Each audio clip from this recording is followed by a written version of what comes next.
Alright, welcome back. So I filmed a couple other videos on my first day of the real estate, but I didn't really like how they turned out. So hopefully this one kind of has the content that I want. My goal for these videos is to keep everything relatively short. Most of the real estate videos out there are anywhere from like 20 minutes to an hour long. My goal is to kind of condense everything down to a 5 to 15 minute range, just give you kind of real quick facts. That way if you're researching a specific topic, you can come in here, listen to a 5-15 minute video, and then kind of move on. So that's kind of my goal right off the bat, just so you're aware of what kind of content I'll be on here. Obviously, some subjects might be a little bit longer, depending on what content they have, or if I go on little rants or get off track. But the goal is to keep it within a 5 to 15 minute window. So anyways, we went in there, finally met up with my broker, got ready to start laying the foundation for my business. Once you meet with a broker, there's contracts and different things you have to sign, so you'll go over all that. The contracts will have kind of his expectations, the brokerage expectations for you. Obviously, you're representing the brokers, their name, their brand, everything else, so they're going to have different expectations for you. During this process, ask the broker questions as well. How is he going to help you meet these expectations? What kind of training is he going to provide you and different stuff like that? There's a big turnover rate and a lot of people that, fail or leave the real estate business once they get into there. Your goal right off the bat is to eliminate as many of the factors that make people fail in this business as possible. So make sure when you're picking your broker, you have somebody that's going to work with kind of your style and is going to help you succeed. Ask questions to make sure you're picking the right broker and that they're going to help you succeed and be in a position you want. You're working for yourself, and so you want to be in a good position under your broker to help build your brand and your business. So make sure you ask these questions. So you fill out the contracts, and then, let's start building a foundation for your business. So step one for me, not just with this, but in life in general. Every new year, you put new goals in, new job, you should have new goals. Life in general should have goals in it. If you don't have any, I really don't know what you're doing, because for me, every year I build new goals. Every month I have new goals. I consistently do it. I write them down. I have a big board sitting on the side of my fridge that has, my short-term goals, long-term goals, intermediate-term goals. And I just think that's a huge, product of life. You should always be striving to be better in every situation, be a better person, be a better version of you, be a better family person. You should always be striving to just keep building and building and building. Write the reasons down that you want to, be better. Write down a map on how you're going to do it. In a relationship, to me, you guys should both have goals, and you should be helping each other achieve those goals, build toward those goals. That's a healthy relationship. That's a healthy life. So step one, for real estate, obviously, build those goals.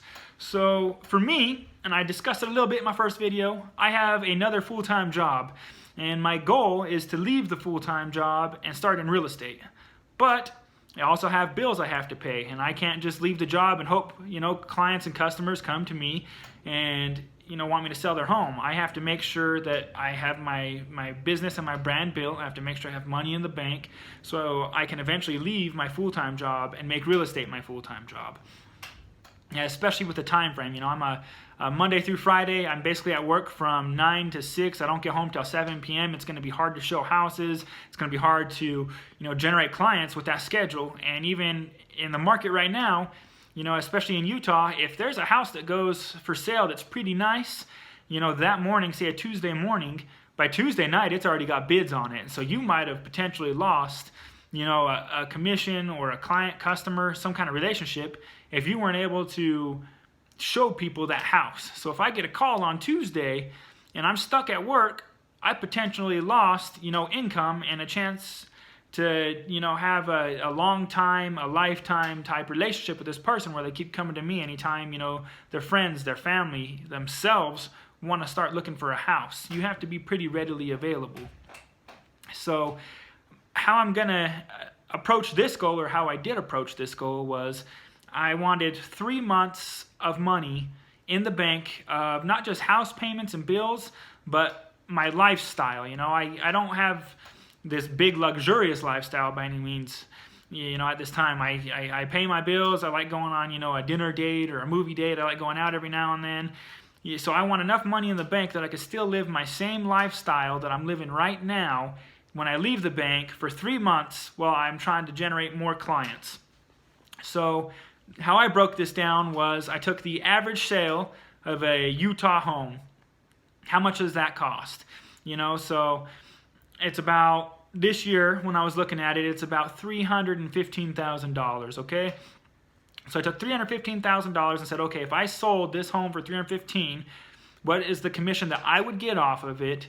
And after everything, paying my brokerage, paying everything, how much would I get in the bank that month? And I kind of added that up and said, okay, now how many homes do I have to sell in order to pay my bills for this 3 months in there? And then I also talked to my broker because he has a couple people underneath him that have been there for a year. And I said, okay, how many homes did they sell in their first year, and what was the average price of their homes? And that was a little bit less. We were in like the 290 to 300 range. So I kind of took those factors in. So for me, I would need to sell about 4 houses before I could leave my full-time job and make real estate my #1 priority. So not only have a plan, like I said, leave the bank or leave the full-time job, so have money in the bank and have the goal, but have a map on how you're going to get to that goal in the end. Make sure you map it out so you have a way to get to the top. And then once you get to the top, build more and more and more goals. Once you've hit the peak of that mountain, build another mountain, get that other peak, conquer it. You don't want to be like a fighter whose #1 goal was to get the belt. He wants the championship, and he finally gets it, and then his first fight that he tries to defend it, he loses it because he lost sight of his goals. Once he hit the top of the mountain, he didn't build another peak. Once you hit the top, keep going. Never stay in neutral. You always want to better yourself, like I said.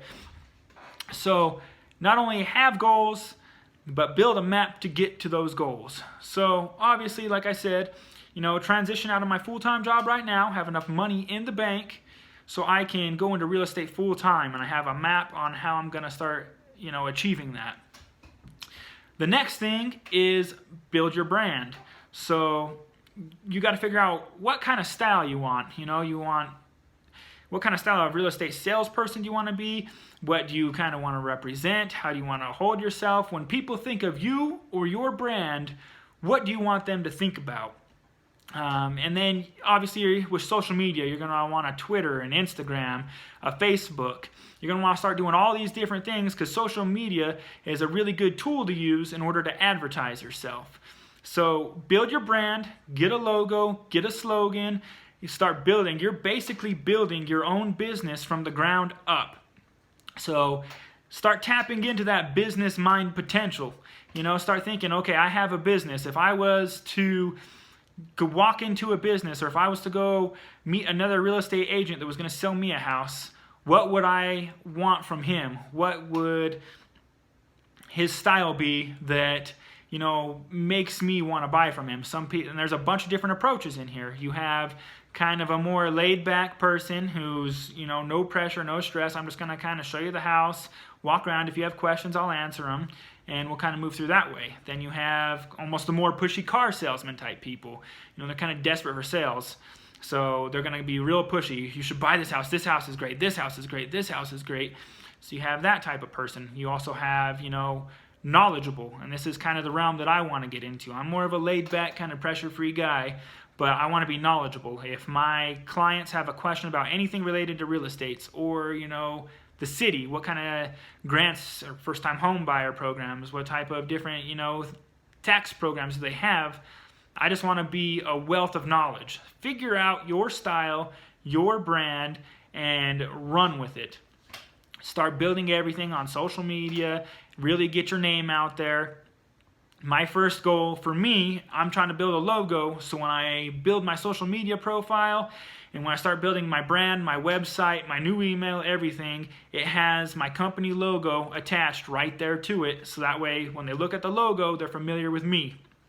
I want everything to flow together. I don't want to kind of, for lack of better terms, half-ass it and then be like, oh man, that logo, that slogan, that brand, that's not really what I wanted. And then a year from now, change it, because then that's going to deplete my business, it's not going to be, you know, as solid. People are going to be like, oh, that guy's changed his business 4 or 5 times.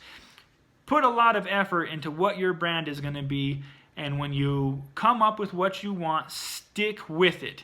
You know, obviously you want to adapt throughout the course of your career, and you know, times call for adaptation all through life. So you're going to want to adapt, but stick with your brand. Make it solid, make it something good, and keep that brand going. So that's all I got for now, and we'll do a couple other videos. Thank you.